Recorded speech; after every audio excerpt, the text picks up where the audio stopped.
नमस्कार दोस्तों, ये सच बात है। ये बिल्कुल सही कहावत है कि जिंदगी में जो होता है अच्छे के लिए होता है। आइए इस बात की कहानी से समझते हैं। जंगल में एक नव युवक महात्मा से मिलने आया। वह काफी दुखी था और रो रहा था। महात्मा उस नव युवक को समझाते हैं कि तुम जीवन में चिंता ना लो, जो कुछ भी हुआ सब अच्छे के लिए हुआ। नव युवक गुस्से में कहता है, आप कैसी बातें कर रहे हैं? मेरा सब कुछ लूट गया, लुटेरों ने मेरी हर एक चीज लूट ली, पर अब मेरे पास घर जाने के लिए कुछ भी नहीं बचा। यह मेरे साथ अच्छा कैसे हुआ? यह मेरे साथ बहुत बुरा हुआ है और यह बुरा ही है। आप इसे भला कैसे कह सकते हैं कि मेरे साथ अच्छा हुआ है? दरअसल वह युवक जंगल में भ्रमण के लिए निकला था। जंगल में घूम रहा था, लेकिन लुटेरों ने उसका सामान छीन लिया और उसे निहत्था छोड़ दिया। महात्मा कहते हैं, मैं तुम्हें इस बात की कहानी की मदद से समझता हूँ। आओ इस कहानी को तुम ध्यान से सुनो, क्योंकि यह कहानी आपकी जिंदगी बदलने वाली है। नमस्कार दोस्तों, day inspired YouTube two one से कहा। एक समय की बात है, एक बार एक गांव में भयंकर बाढ़ आई। इतनी तेज बाढ़ कि सब कुछ बह गया। उसी गांव में एक किसान का बहुत गरीब परिवार रहता था, जिनके पास खाने को कुछ ना था। उसके पास थोड़े बहुत अनाज की वस्तुएं थी, लेकिन बाढ़ में उस सब बर्बाद हो गई और जो कुछ बचा था सब नष्ट हो गया। उस किसान का एक लड़का था। लड़के ने कहा, कोई बात नहीं है पिताजी, बह गया तो बह जाने दो, जो हुआ अच्छा हुआ। किसान को बहुत गुस्सा आया। कहा, तू कैसी पागलों जैसी बातें कर रहा है? मेरा सब कुछ छिन गया। यहाँ पे खाने को मेरे पास अनाज नहीं है और रहने को जो भी हमारे घर था वह बाढ़ में बह गया। इसमें अच्छा क्या है? ये सब कुछ बहुत बुरा हुआ है। किसान को बहुत गुस्सा आया और उसने लड़के को घर से भगा दिया और बोला, तू यहाँ से चला जा, तू यहाँ रहने लायक नहीं है। लड़का रोते हुए वहाँ से चला गया, लेकिन शाम हो गई और लड़का अभी तक घर नहीं आया। किसान को ये बात समझ में आई कि उसने गलत कह दिया, लेकिन वह कर भी क्या सकता था। अचानक से एक नौका आई और उसमें से उतरे लोग उस गाँव के लोगों को बचाने लगे। किसान की पत्नी कहती है, आपने यूं ही उसी को डांट दिया, सही तो कह रहा था। देखिए अच्छा ही हुआ लोगों ने हमें बचा। उसने कहा, तुम बेवकूफ हो, तुम्हें समझ में नहीं आ रहा है कि इसमें अच्छा कुछ भी नहीं हो। इनका संगीत बचानन पे पैसों के नहीं है। उस घर में एक पोटली थी, इस पोटली बहुत ही खास चीज रखी थी, वह भी बाढ़ में बह गई। अब मेरे पास कुछ भी नहीं बचा। किसान की पत्नी बोली, ऐसा क्या था उस पोटली में? किसान ने कहा, मैं तुम्हें अवश्य बताता, लेकिन अब जब वह है ही नहीं तो उसको बताने का क्या तात्पर्य? धीरे धीरे समय गुजरता रहा। उस किसान ने लोगों से मांगकर जीवन यापन करना शुरू किया, लेकिन ऐसा भला कब तक काम चलता? इस साल उसे खेतों में भी अच्छी फसल नहीं लगी थी। वो बहुत परेशान और चिंतित था। उसे कुछ समझ नहीं आ रहा था क्या करा जाए। एक शाम को अपनी पत्नी से बैठकर बातें कर रहा था तो उसकी पत्नी ने बोला, चिंता करने से क्या होगा? आप नगर में जाकर कोई और काम तलाश नहीं करते हैं? थोड़े समय बाद कुछ न कुछ रोजी रोटी के लिए धन इकट्ठा तो हो ही जाएगा, उसी के सहारे हम अपना काम चला लेंगे। आप परेशान मत होइए, मैं भी बगल के घरों में जाकर काम किया करूंगी, कुछ धन तो आएगा, इससे जीवन जीना हो जाएंगे। किसान ने कहा, बात तो सही है। अगले दिन वो किसान काम की तलाश में शहर गया। नगर हर गलियों में कुछ काम ढूंढने लगा कि कोई उससे कोई काम दे, लेकिन कहीं किसी ने कोई काम नहीं दिया। अब वह चिंता की मारे और परेशान होने लगा कि कैसे काम चलेगा और कैसे अपने परिवार का पालन पोषण करेगा। उसके पास घर नहीं है। उसने जैसे तैसे करके बाहर के जाने के बाद घास फूस से छोटा सा घर बनाया था। एक दिन किसान अपने खेतों में फसलों को देख रहा था, क्योंकि इस साल फसल भी अच्छी नहीं लगी थी, इसलिए इस बात को सोचकर चिंतित हो रहा था कि इस साल फसल ने भी साथ नहीं दिया। मेरा एक लड़का, वह भी घर छोड़कर चला गया। मैं तो हर तरह से अनाथ हो गया हूँ। ऊपर से वह कह रहा है कि जो हुआ अच्छा हुआ। ये भला अच्छा कैसे हो सकता है? उसकी पत्नी उसे फिर समझती है, क्या आप फालतू में चिंता कर रहे हो? आप फिर से कोशिश करो, काम कहीं ना कहीं कुछ ना कुछ तो मिल ही जाएगा ना। अब घर पर बैठक रोने से अच्छा है आप कुछ ना कुछ कोशिश किया करो, क्योंकि क्या पता कुछ काम हाथ लग जाए। किसान को उसकी पत्नी की बात ठीक लगी और अगले दिन वह फिर काम की तलाश में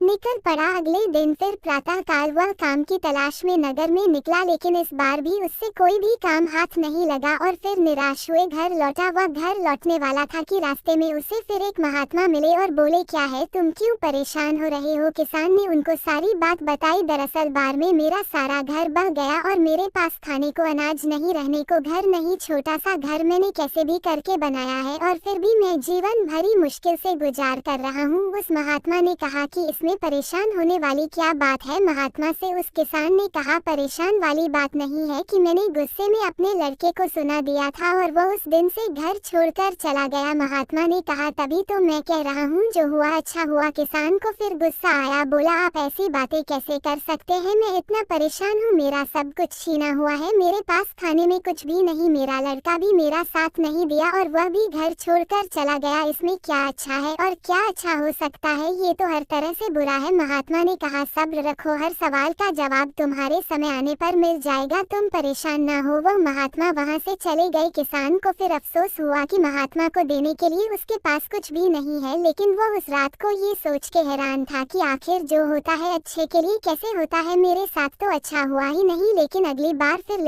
अगले दिन वह फिर काम की तलाश में वह नगर में निकल जाता है, लेकिन इस बार किस्मत उसकी सही होती है और उसे एक बड़ सेठ के घर में उसे करने के लिए कुछ काम मिल जाता है। सेठ बड़े दयालु होते हैं और वहाँ पर पैसे भी कोई दिक्कत नहीं है। वो सेठ कहते हैं, और तुम्हें कोई दिक्कत है तो मेरे घर पर बगल में एक मकान खाली पड़ा है, तुम वहाँ पर रह सकते हो। किसान ने कहा, नहीं नहीं, मैं आपका बहुत आभारी हूँ, मैं वहीं ठीक हूँ। उसने अच्छी तनख्वाह पर उस किसान को काम पर रख लिया। अब वो किसान और उसकी पत्नी बहुत खुश थे। अगले दिन रात को उसका दरवाजा एक लड़के ने खटखटाया। उन्होंने दरवाजा खोला और देखे, हैरान रह गए कि एक लड़का लंबी सी कर और बड़ा सा बैग ली दरवाजे के सामने खड़ा था। किसान बिल्कुल आश्चर्यचकित रह गया, उसे समझ में नहीं आई है कौन है। लड़के ने बोला, पापा मैं हूँ आपका लड़का। वह हैरान रह गया, आखिर यह कैसे हुआ, ये क्या चमत्कार है। लड़की ने बोला, आपने घर बदल लिया, हमें बताया नहीं, मैंने गाँव वालों से पूछा तो उन्होंने बताया कि अब हमारा घर यहाँ पर है। दरअसल मैं उस दिन यहाँ से निकलकर दूर शहर में काम की तलाश में निकला था और मुझे वहाँ पर कहाँ मिल गया और मैं वहीं पर व्यापार करने लगा और उस व्यापार में मुझे बहुत मुनाफा हुआ और आज उसकी बदौलत मैं आपसे मिलने आया हूँ। और मैं आपको बता दूँ, मैंने वहाँ पर नगर में एक और घर बनवा लिया है। किसान खुशी के मारे कूदने लगा, उसे समझ में आ गया। लड़के ने कहा, पापा मैंने कहा था ना, जो होता है अच्छे के लिए होता है। अगर मैं उस दिन बाहर नहीं आई होती और इन सब कुछ बाहर नहीं होता तो क्या पता ये बात मैं आपसे बोलता नहीं। अगर यह बात मैं ना बोलता तो आप मुझे घर से बाहर नहीं भगाते और ना ही मैं रोजगार के लिए नगर में तलाश करता। किसान ने कहा, हाँ मुझे ये बात समझ में आ गई, यह बिल्कुल सही बात है। देखो उसकी बार की वजह से मुझे भी एक बड़ घर में नौकरी मिल गई है, यानी अब डबल मुनाफा, डबल पैसे और हर तरह से फायदा ही फायदा, हम तो मालामाल हो गए। बेटे किसान और लड़का जोर जोर से उछलने लगे। कहानी के बाद महात्मा ने उस नवयुवक को समझाया, जिंदगी में एक बात याद रखना, इंसान की सोच बहुत बड़ी नहीं है कि वह कुदरत के फैसले को नहीं समझ सकता और ना ये जान पाता है कभी कि उसके साथ जो हुआ अच्छे के लिए हुआ है। वह सिर्फ आज को देखता है कि उसके साथ बहुत बुरा हुआ, लेकिन सच में देखा जाए तो अगर अच्छी नीयत और मन साफ है तो कभी किसी के साथ बुरा नहीं होता। महात्मा ने उस नवयुवक को समझाया कि जिंदगी में जब भी तुम्हारा बुरा वक्त आए तो एक बात हमेशा याद रखना कि यह वक्त गुजर जाएगा। इस बात को तुम याद कर लेना कि समय कितना भी बुरा हो, तुम्हारी जिंदगी में कितने भी दुख या फिर मुसीबतों का पहाड़ क्यों ना हो, एक वक्त बाद सब ठीक हो जाता है और सब आसान बन जाता है। बस वह समय बुरा होता है, इसीलिए बुरे वक्त से लड़ने की आदत डालो और बुरे वक्त में ऐसा कोई भी कदम ना उठाओ जिसकी वजह से तुम्हें बाद में पछताना पड़े। अगर कुछ बुरा होता है